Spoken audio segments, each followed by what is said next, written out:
only show that's 3 dimensions away from Star Wars Episode 3 Revenge of the Sith being called Star Wars The Last Jedi. I'm your host 3D Jake, and today we're looking at Star Wars Episode 3 Revenge of the Sith, released in 2005. Star Wars Episode 3 Revenge of the Sith was written and directed by George Lucas, who directed the previous two entries, Attack of the Clone and Phantom Menace, and also directed the original Star Wars back in '77. The movie once again stars Hayden Christensen, Ewan McGregor, and Natalie Portman, as well as Frank Oz, Samuel L. Jackson, and Christopher Lee, and Ian McDiarmid, with supporting roles from C-3PO, Anthony Davis, and Kenny Baker. The movie is essentially the final conclusion of the prequel trilogy of Star Wars films. The movie is about, when they're at the end of the Clone Wars and the Jedi are basically about to defeat the Sith, and so basically Anakin Skywalker, who is feeling self-doubt, and when his wife becomes pregnant, he basically starts to have emotions and doubts about the Jedi Order, that everything he believes in is wrong and false. So eventually, to where he ends up turning to the wrong person when everybody turns his back on him, to where eventually he rises up to the dark side and becomes the greatest villain of all time, Darth Vader. I really love this movie when it came out. This movie came out in 2005, and I've loved this movie. This was one of the first. Actually, the first Phantom was the first Star Wars movie. But this was of me knowing what Star Wars was. This was about the second movie I've ever seen of Star Wars, and I really enjoyed this movie when it came out in 2005. I just love. I think it has great action. It has great visuals. It has great. I think everything. Great direction and everything. I did hype on George Lucas directing, saying I think he's a better writer than he is a director. But I think in this one he has it down flat. Direction, you could tell, is so much better than the first two directing.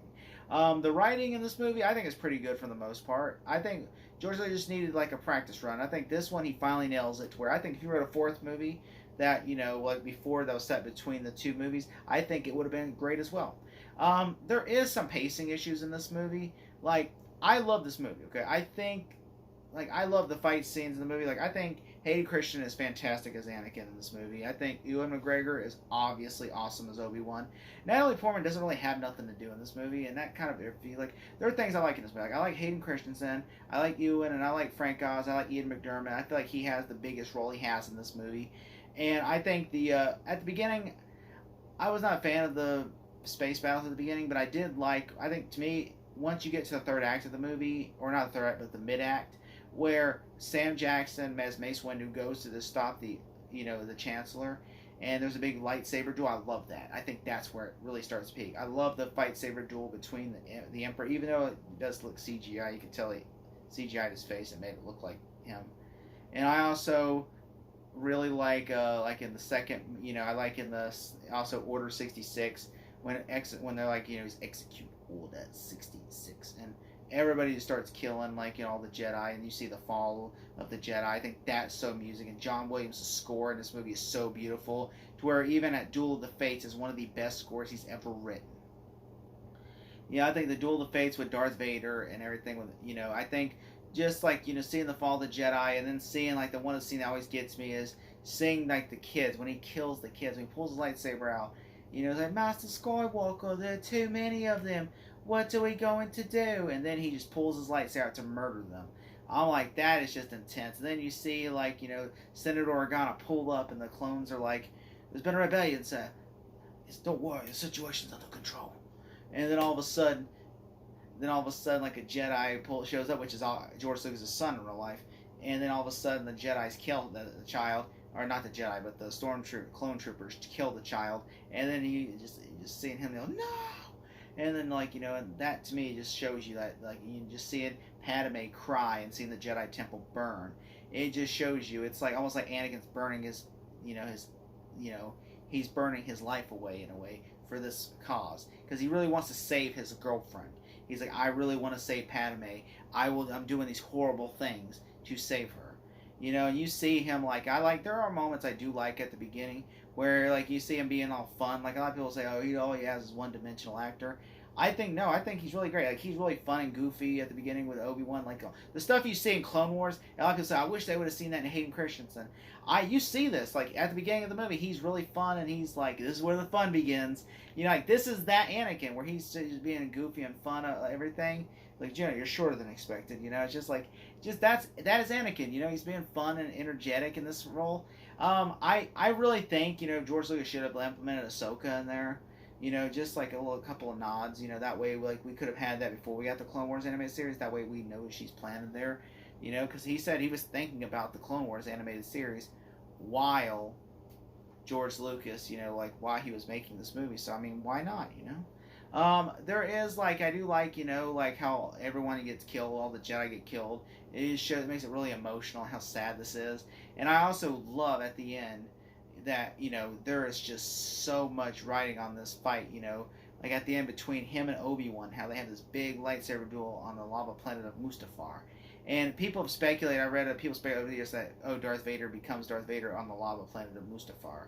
And so I thought that was really interesting to see that, because obviously that's great to see Darth Vader become Darth, Vader. And so, like, to see that, and, like, if you played the video game, or tie-in Revenge of the Sith, the video game, that chapter is called A Friendship in the Flames. And I've always seen that as a friendship in the flames.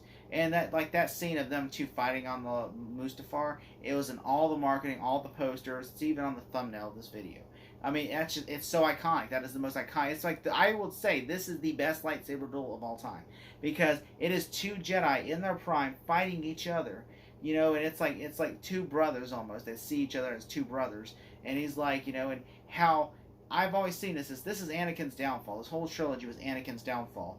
And he really just wanted a father figure. And if Qui-Gon had lived, he would have had that father figure. This is what Dave Filoni said on the behind the scenes of The Mandalorian Season 1. He said, Anakin needed that father. And Obi-Wan saw him as a brother. And so this is Obi-Wan correcting his mistakes in a way, because he's like, Obi-Wan was just like, he's like, you want me to come with you? And he's like, no, I'm going to deal with Grievous myself. And he's always ridiculing him. And to where he has a father figure in the Emperor. He listens to the Senator Palpatine, and he puts these ideas and thoughts of like, the Jedi don't care about you, and all this stuff, to where eventually he listens and believes all this. I mean, there's a great scene where they're talking about the, like the midichlorians and the dark side. He said, do you know the ways of the dark side? Have you ever heard the tale of Darth Plagueis the White? I mean, that scene is just so iconic, to where, like, and they're like, they've asked you to spy. I mean, that scene is just so great. And then, like, to see, like, him turn into the Emperor. I mean, and that's just, and then the lightsaber fight, to where eventually he's like, and then obviously there's memes, like, where he's like, it's over, Anakin, I have the high ground. Or, there's so many memes about this movie, but it's so great. And he's like, I just love it when he's like, it's over, you have the high ground. Then he cuts off his legs, and you see him burn to death. And the visual effects on it still look good till this day, of him burning, turning into Vader. And then, like, he becomes Vader, and he's even, like, afraid almost of the mask. He's getting built in. You see him become Vader and her dying as it's life and death. And that to me, like, the rule of two, reminded me of the rule of two. Of, like, there's, the rule of two Jedis. And it almost reminded, like, okay, Vader is born while Padme dies, but the Jedi, Luke and Leia, are born. I mean, that to me is just so iconic. Like, that just, it reminds me of that. And then when you hear him breathe, and then he, like, says, where's Padme? She's safe. And he's like, it is in your anger you killed her. I couldn't have. She was alive. I felt it. Yeah, I know some people give this movie shit about them going, no! But have you seen this Anakin? This is Anakin. I believe Anakin would yell no. I do believe that. I am one defender of the no. I know some people don't like it, but I'm like, I do believe he would say that, because it's like, I know some people think, like, no! No, but it's like him just, like, shouting, like, no, no.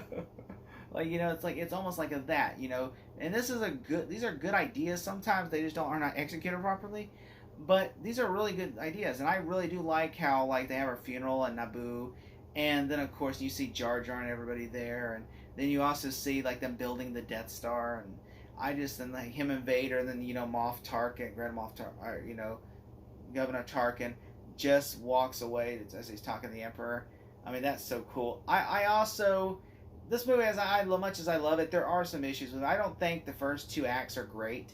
Like, to me, I think the space battle, I know every movie has to have a space battle in Star Wars, but I just felt like I didn't care about the space battles. I mean, to me, I really didn't even care about it up until when I saw the final season of the Clone Wars, and they're like, he says, they're about to go to Mandalore, and they're like, oh, he says they just kidnapped Chancellor Palpatine. We got to go, Anakin. You know, that's when I started like, okay, maybe makes me care a little bit more about it now, just a little bit.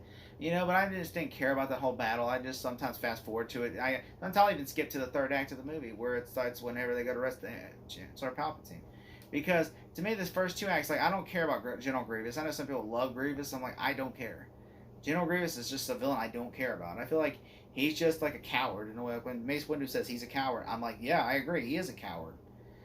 You know, I do think that you know, that and just like, you know, Padme doesn't have nothing to do in the movie. And I just feel like, you know, those things are just things I didn't care about the movie. Like, Padme didn't have nothing to do. And just felt like, you know, they had introduced General Grievous, which I know they did it in the 2D Clone Wars series, but because it's supposed to tie in, and actually if you look at it, that's more closely tied in more, even though it's not canon anymore, that's more closely tied in than the Dave Filoni Clone Wars series, but that's just my opinion. But you're going to look at it and see. I did enjoy this movie. This is my favorite of the original prequels. And I would say this is in my top 3 Star Wars movies of all time. If I had to give this movie a grade, I would give it an A minus.